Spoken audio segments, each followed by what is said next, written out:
Bueno, pues muy buenos días a todos. Gracias por estar aquí. Agradecemos su presencia y tiempo. Agradezco también la presencia al licenciado Fernando Gómez Montt, abogado de OHL México. Como parte del orden del día, primero, el licenciado Gómez Montt nos hablará acerca del frente emprendido por la compañía. Posteriormente abriremos un espacio de preguntas y respuestas que un servidor estará ayudando a moderar para facilidad y orden de la sesión. Cedo la palabra, por favor, al licenciado Fernando Gómez Montt para que iniciemos la sesión. Muy buenos días, gracias a todos por ocurrir esta convocatoria. Hoy es una fecha importante y tenemos una noticia que compartir con ustedes en esta historia ya larga de conflicto de la empresa Infraiber y sus asesores jurídicos, el señor Pablo Díaz, el señor Ricardo Topete, en contra de mi representante, OHL de México y las concesionarias. Como ustedes saben, para dar un poco de contexto a la información que hoy les entregamos, desde hace años, a partir de una cancelación dada por un tercero del gobierno del Estado de México a Infraiber, en función de un contrato para ser utilizado en las carreteras del Estado de México, se empezó a abrir un frente de conflicto entre esta empresa y el gobierno del Estado de México, enfocando parte de sus cuestionamientos a un tercero que no estaba relacionado con ese conflicto, como era OHL. En ese contexto se hicieron una serie de comunicados y desplegados de prensa, donde abiertamente se manifestaron falsedades en nombre de la empresa y por sus asesores jurídicos, sus representantes legales, falsedades que sobre la situación contable, financiera, jurídica de OHL y de sus concesionarias, o de sus subsidiarias en términos de las concesiones, y a fin de despejar el carácter falso de esas imputaciones y temerario de esas imputaciones, se realizaron toda una serie de auditorías por parte de la Comisión Nacional de Valores, por parte del Estado de México, por parte de la Secretaría de la Función Pública, por parte de empresas privadas, Ernst Young, KPMG, Jones Day, que es una empresa internacional, Rich Müller, es decir, agentes calificados durante varios años para estar certificando la veracidad y solidez de la información financiera y jurídica de las empresas más importantes del mundo y del país, con lo que se acreditó plenamente la falsedad dolosa de dichas imputaciones. Es tiempo de señalar la responsabilidad por la forma temeraria con la que se han conducido dichas personas, que a guisa de tratar de plantear una batalla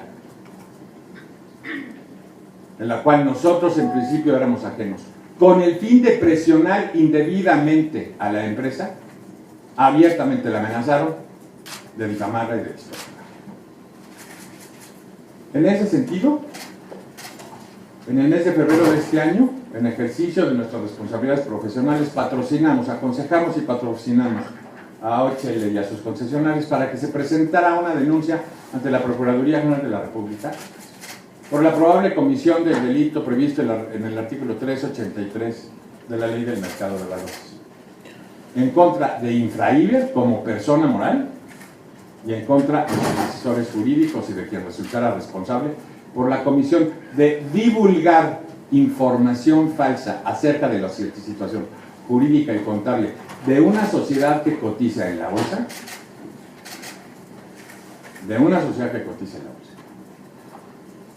Señores, el delito previsto en la Ley del Mercado de Valores trasciende a una mera posición de versiones sobre narrativas entre personas morales y particulares por algún conflicto económico.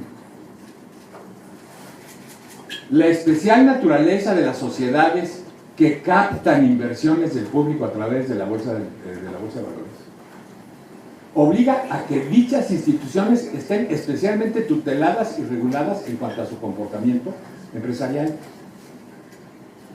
Son constantemente vigiladas por las autoridades financieras a fin de transparentar su administración al público, Porque son empresas del gran público. El gran público tiene acciones en ellas y con ello tiene una titularidad sobre dichas acciones. OHL, al ser una sociedad pública, es una sociedad en donde el público ahorrador, gentes como ustedes y como nosotros, cuando acceden a ahorrar en el mercado de valores, asumen un derecho sobre la recta administración de las mismas. Cuando se divulga información falsa sobre estas sociedades, se afecta no solo a esas sociedades, sino a los inversionistas, a la gente que está atrás con sus ahorros. Ante la aseveración y la prueba documental y contable de la falsedad de las imputaciones presentadas sobre el manejo de las concesiones, sobre si fueron financiadas por recursos federales, sobre si no tenían su rentabilidad garantizada, sobre no sé si invirtieron recursos propios en el manejo de las concesiones. Ante la flagrante falsedad de dichas afirmaciones, se presentó la denuncia que porque tutela, por ser ese delito el que tutela el ahorro de muchos mexicanos, requería del concurso de las autoridades regulatorias para que la investigación se enfatice. Se pidió opinión en la Comisión Nacional de Valores, que tras estudiar las constancias decidió presentar opinión de que existen indicios suficientes para que se haga una investigación contra Infraiber y los asesores jurídicos por la difusión de información falsa respecto de una sociedad emisora en el mercado de valores. Asimismo, para que esta investigación pueda seguir desplegándose, esta investigación sobre Infraiber y sus asesores jurídicos pueda seguir desplegándose, se requería que la Secretaría de Hacienda y Crédito Público, a través de la Procuraduría Fiscal, presentara la querella. A fin de evitar especulaciones, comparecemos a decirles hechos que ya han sucedido. A la denuncia presentada por OHL, hoy se acompaña la opinión de la Comisión Nacional de Valores y la querella de la Secretaría de Hacienda a través de la Procuraduría Fiscal, para que la Procuraduría General de la República investigue a Infraiber, el comportamiento de Infraiber, la autenticidad de Infraiber, los antecedentes de sus voceros, en tanto se volvieron agentes que afectaron al mercado de valores mediante la difusión de información falsa sobre las sociedades emisoras. Hoy es la situación de que existe esta investigación avalada o auspiciada por las autoridades que regulan y protegen el mercado financiero, para que en la medida y en el ritmo de que la Procuraduría General de la República haga sus indagaciones, se proceda contra los presuntos responsables. Este es un hecho importante en la manera como regulamos el mercado de valores, es un hecho importante en el que se establece que todos tenemos alguna responsabilidad por sostener la integridad del mercado de valores y ser serios en la manera como se manejan este tipo de informaciones para proteger al público inversionista. No es un tema estrictamente de los señores frente a una empresa. Es un tema que tiene que ver con la integridad de los que operan respecto al mercado de valores en este país. Con ello doy cuenta. Muchas gracias. Agradecemos las palabras del licenciado Gómez Montt. Vamos a pasar ahora a una sesión de preguntas y respuestas. Bajo el siguiente orden, les vamos a pedir que levanten su mano, que nos digan su nombre, el medio de representación, que expresen entonces su pregunta, y por respeto a todos los asistentes y para facilitar la participación de todos, vamos a pedir solamente una pregunta por medio de comunicación. Así que, adelante. Ok, rapidísimo. Fernando César Méndez de TV Azteca. Este tema, la denuncia de la PGR va contra, decía, dueños, aquí involucraría de Infraiber, el alcance que tendría, y rápidamente, ¿cuántas demandas se acumulan en contra de esta empresa y por qué actos? Y si saben el paradero de esta gente, entiendo que la gente de Infraiber ya lo está en México. A ver, no lo sé, yo entiendo que algunos de sus asesores que han sido muy activos en la prensa hoy siguen apareciéndose y presentándose como una parte central de este tema, así es que asumo que seguirán dando la cara, que dicen tener dispuesta para ello. Entonces ya será una labor policíaca hallarlos y tienen el derecho de asistir o no en calidad de presuntos responsables, a la indagatoria y responder frente a la misma.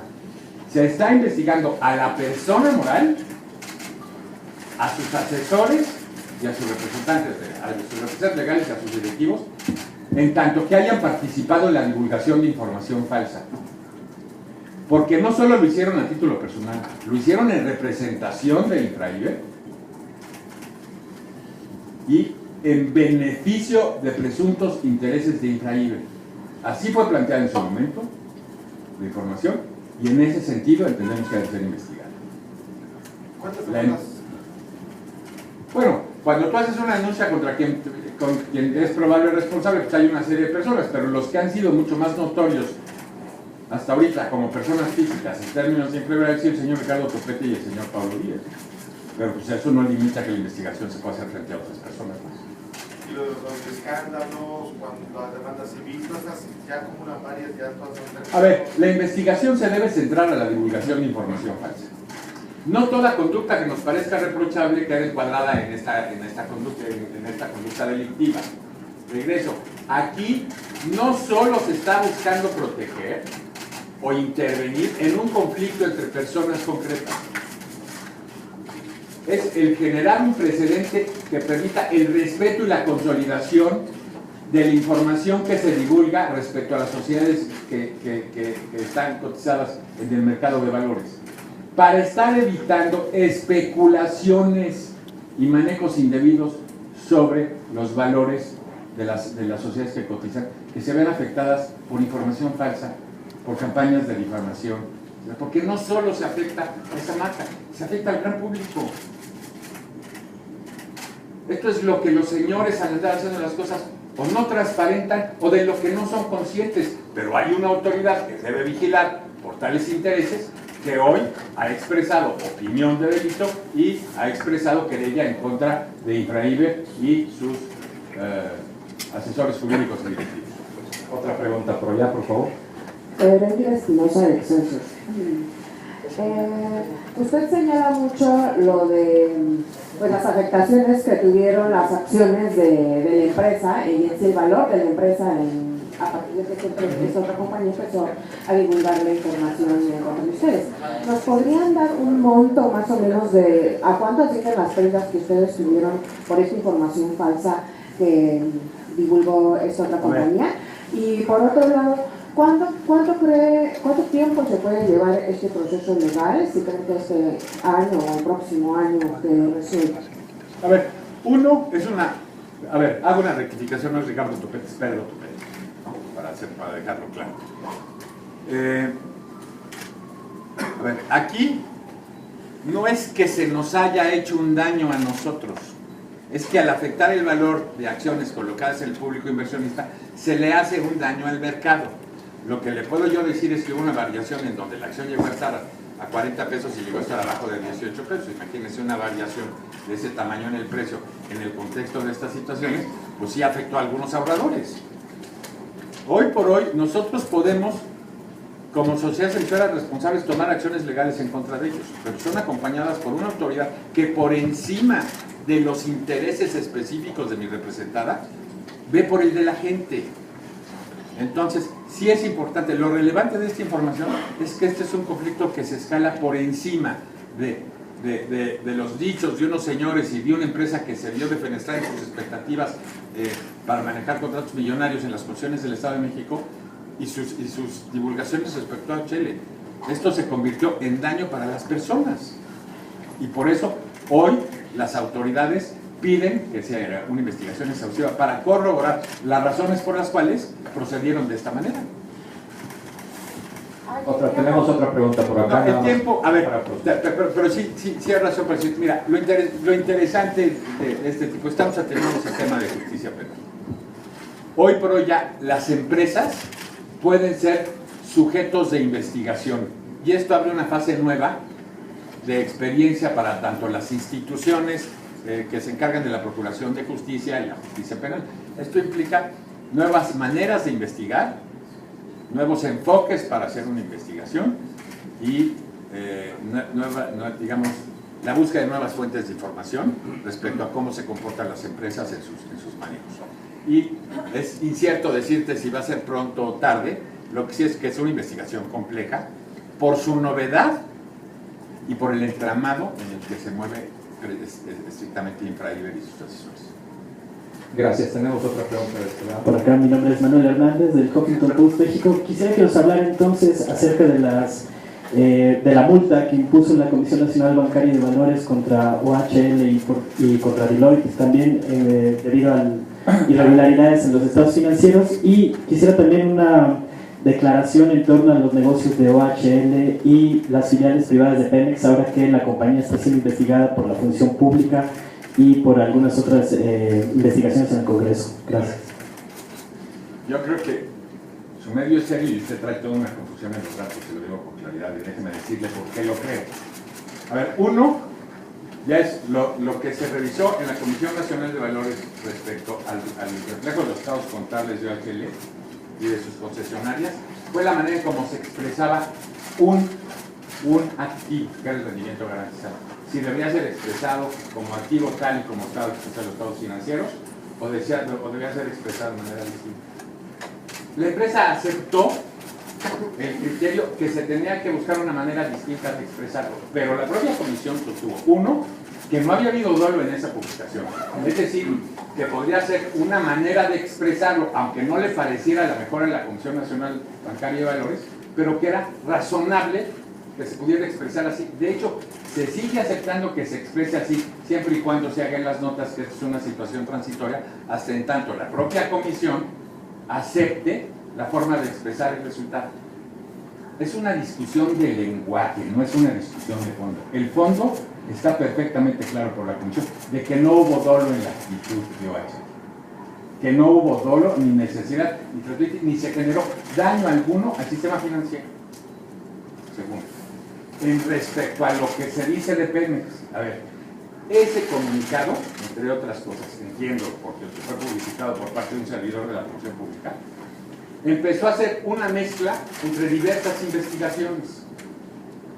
La referencia a Pemex es estrictamente en función de conductas que se le imputan a algunos funcionarios de Pemex por auxiliar o participar en campañas políticas. No tiene que ver con OHL. En la mención que se hace en ese oficio se dice que el denunciante hace una mención de cómo OHL en las campañas del Estado de México, parte de la información falsa que hoy se maneja, parte de esa información, y que también se hace mención a la intervención del señor Lozoya como funcionario antes de que fuera funcionario de Pemex, como parte de la campaña de un partido político, y el haber recibido dinero para apoyar ese tipo de cuestiones, y luego cumplir con ciertos compromisos ya que estaba ahí. Es una investigación completamente distinta, no entiende ni entraña relación alguna entre Pemex y OHL, y parte de una redacción incierta de un servidor público que ni siquiera expresa en voz propia más que decir que la función pública solo va a investigar a funcionarios de Pemex por las alegaciones que se dicen, o exfuncionarios de Pemex, por las alegaciones que se dicen en términos de su presunta colaboración ilegal en campañas políticas.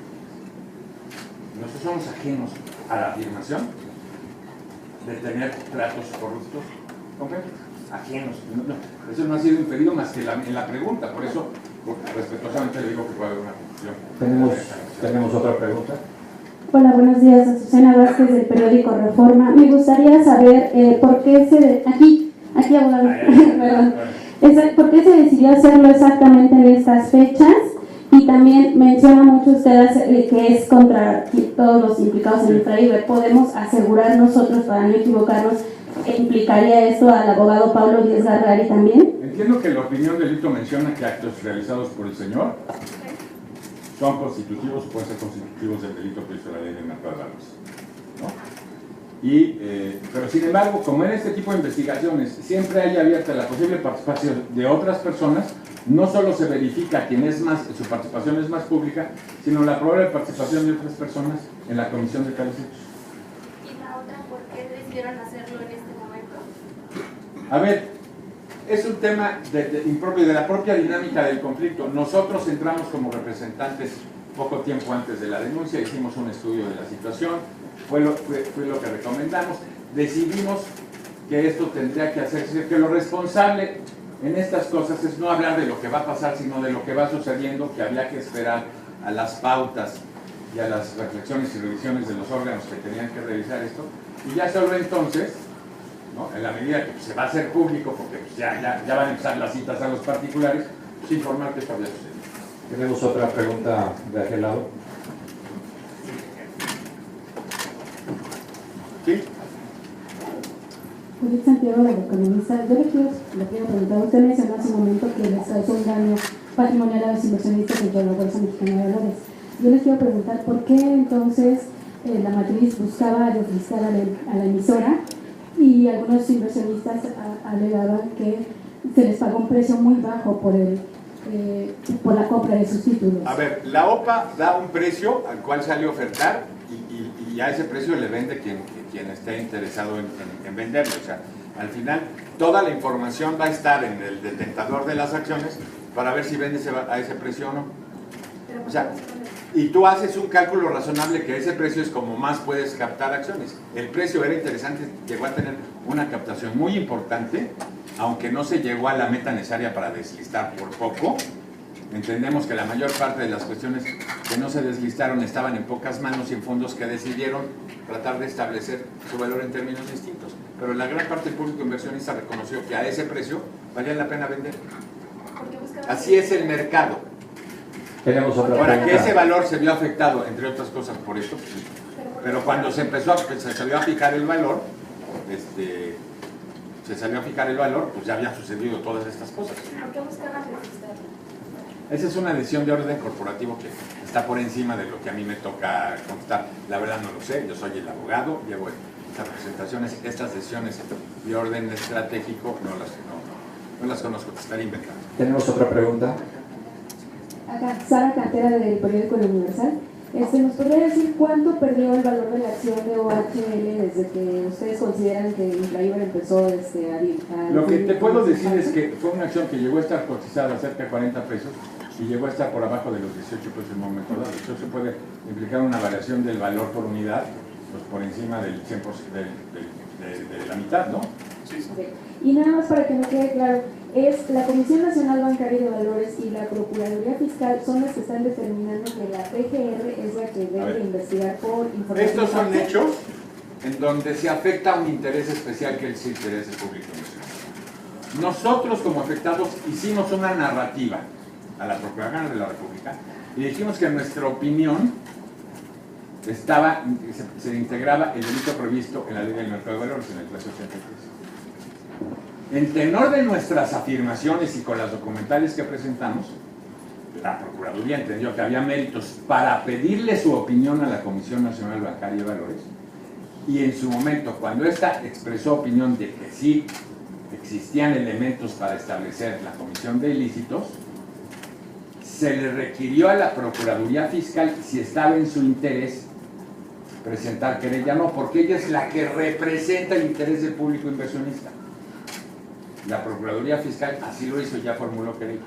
Yo ya, en ese sentido, a quien le toca acabar de realizar la investigación, te digo, una investigación compleja porque parte, arriba de la mera afirmación de falsedades, parte por entender el contexto, por hacer investigación de las personas y la investigación del comportamiento de las personas morales y sus antecedentes, ya le toca al Ministerio Público, que es el que tiene la potestad para hacer este tipo de investigaciones sobre personas y empresas. Okay. ¿Y exactamente el delito es información falsa?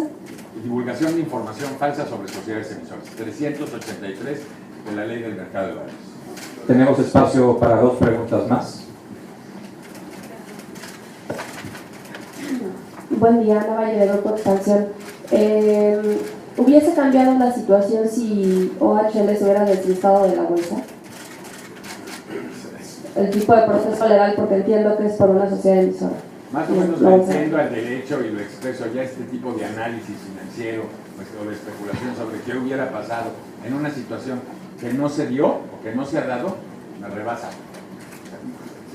O sea, no quisiera ni indagar qué es lo que me estás preguntando porque presiento que no tengo manera de contestar. Tenemos otra pregunta ahí atrás. Buenos días, Eduardo Martínez del Financiero.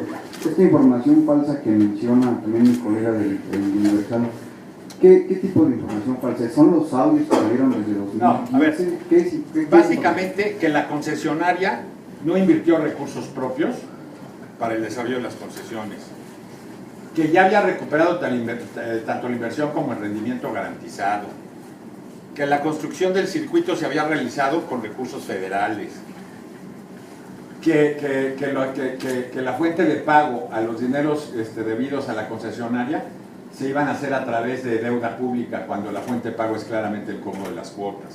Es decir, información que modifica, que genera una visión distorsionada de la situación jurídica y contable de la empresa, no solo crispando un conflicto entre concesionario y concesionante, sino manifestando una incertidumbre sobre la realidad financiera y contable de una empresa regulada y supervisada por los agentes financieros que determinan la manera en cómo debe conducirse y cómo debe transparentarse la información de lo que le acontece a una empresa de estas dimensiones y con estos compromisos. No, es puntual nuestra afirmación de las falsedades, es puntual, o sea, no son cualquiera, ni no solo es una difamación, ni se requieren los adjetivos calificativos sobre los cuales es tan profuso el señor Díez, y entonces se refiere a hechos muy concretos que afirmó de manera rotunda y que son absolutamente falsos. Abogado, perdón. Ya que usted está enfrente del lado legal de OHL, ¿qué opinión le merece lo de los audios de hace 2 años? A ver, ¿Qué revisión se hizo de eso? Te soy sincero, no es un elemento que tuve que analizar, estudiar para el análisis de mis responsabilidades. Pero lo he dicho toda mi vida. Ese tipo de información que socava, que es ilegal y que luego puede ser editada y contextualizada, es una ilegalidad. Recuerden, y yo ahí sí lo digo, yo actué sobre ese tipo de filtraciones en mi momento y se hicieron procedimientos penales porque ese tipo de manipulación de la privacidad es delictiva y en mi opinión es una amenaza seria a la calidad de vida que nos merecemos hoy y siempre. No es un tema nada más de información, es un tema de invasión indebida de la privacidad. A mí siempre me ha parecido delicadísimo. Detesto este empobrecimiento de la intimidad de las personas. Y máxime cuando se descontextualiza la información. Hoy por hoy, no solo es ilegal, sino presentó otra información falsa con fines espurios, no con fines de servicio público, con fines espurios. Licenciado Gómez Montt, agradecemos mucho su participación, agradecemos también la presencia de los medios de comunicación. Si tienen más preguntas las podemos atender, por favor acérquense con un servidor y con mucho gusto yo las canalizo. Gracias por estar con nosotros el día de hoy.